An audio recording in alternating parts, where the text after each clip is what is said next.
Në shumë sure në Kur'an, në shumë kaptina në Kur'an, Allahu muslimanët besimtarët normal që na nxitën që ne të studiojmë, të mundohemi, mos besim parazit.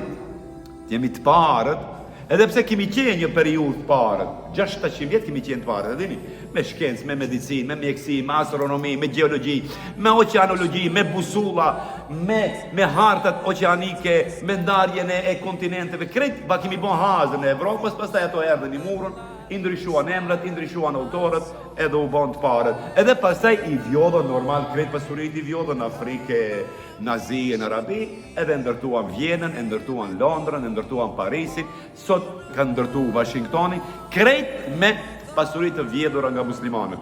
Ne dim shumë mirë, alhamdulillah, këtë e përshkruan shumë bukur Alia Izetbegoviçi, që thot, o biri im, thot, Perëndimi kur nuk ka qenë civilizuar, të dish këtë ajetët, mirë një lexoni librin e Alia Izetbegoviçit e ka Islami mes lingjis dhe Perëndimi, do ta shihni si e shkruan edhe si e përshkruan Alia Izetbegoviçi civilizimin evropian. Ne duhet t'u mësojmë gjeneratave tona, kur të shkojë ai në qendër të Vjenës, ose në qendër të Londrës, dhe të Parisit, dhe të Habitet, dhe të Mahnitet, me ato katedralet, me ato gradaçelet, me stilin gotik të vjetër, kur t'i shohë ato, me njerë t'i shkojë ndërmend se këto e bon krejt me gjakun dhe parën dhe pasurinë e muslimanëve, të dini, edhe të afrikanëve, që a vjedhen arin, argjendin, litiumin, uraniumin, e krejt mineralet nën-toksore dhe mbi-toksore. Krejt janë me pasurinë e vjedhët, të dini.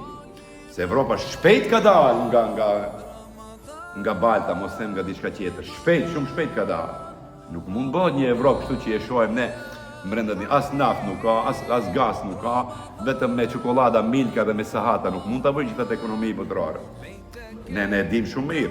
Andaj edhe ju t'ua përcjellni nipnive dhe mbesëve vazhdimisht, këtë ta kemë parasysh se muslimanët kanë qenë, po, e kemi humbur busullën për një periudhë, e kemi humbur, ata e pranojmë, edhe kjo që e kemi humbur busullën ne, nuk do me thonë që kjo të na demoralizoj edhe ma kur mos i fërkojmë sin edhe mos qohemi, jo asë njere.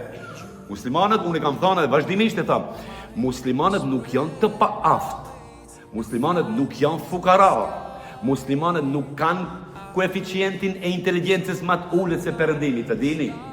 Muslimanët janë të përçanë, as gjë tjetër. Këtë mbajmë. Muslimanët vetëm janë të përçanë. Me thonë, vetëm muslimanëve hiqua përçarjen, e cila qëndron si shtek dhe si aku para nesh, edhe ne shkojmë një 100 herë më para se ato. E dini? Ato janë shoqëri qenshmo, ato e duan qenin më shumë se babën edhe nanën. Ato e duan masën më shumë se babën dhe nanën. Ato martohen mashkull me mashkull, ato martohen femër me femër. Mos i përbuzim halase. Çështu janë. Edhe ti si mund ti si musliman ta ulish vetëm para atyre? Që ti je i vetmi në dynjë, që i lan jo fitirën, por edhe këmbët në 4 e gjintë sabah, që se bon asnjë popull tjetër jo musliman. Këmbët e tua janë më të pastra se fytyrët e atyre, mos u mërzit. Më të pastra, këmbët i lanë, e falën sabahaj. Cili popull përveç muslimanëve në dynjë i lanë këmbët 4 sabaherë? Përveç muslimanëve. Asnjëni hiç.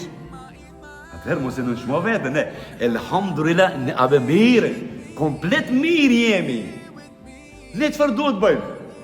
Ne duhet të përmbahemi ajeteve kuranore kur Allahu na thot, a doni të shpëtoni? Po, bëni kët edhe kët. 5 kushte ka për shpëtu. Edhe kur i bësh këto kushte nuk janë për ta fituar vetëm xhenetin, por për ta fituar xhenetin e dynjës. Çfarë duhet bësh? Ta heqësh inatin. Hiqe inatin nga zemra. Kjo është shumë e rëndësishme. Hiqe inatin. Çfarë më thon inatin? Hiqe xhelozin tënde pse vllau jot ka pak më shumë. Hiqe, largo. Hiqe smirën, hiqe zilin, edhe hiqe përgojimin. Këto neve në pengojnë, këto hiqi.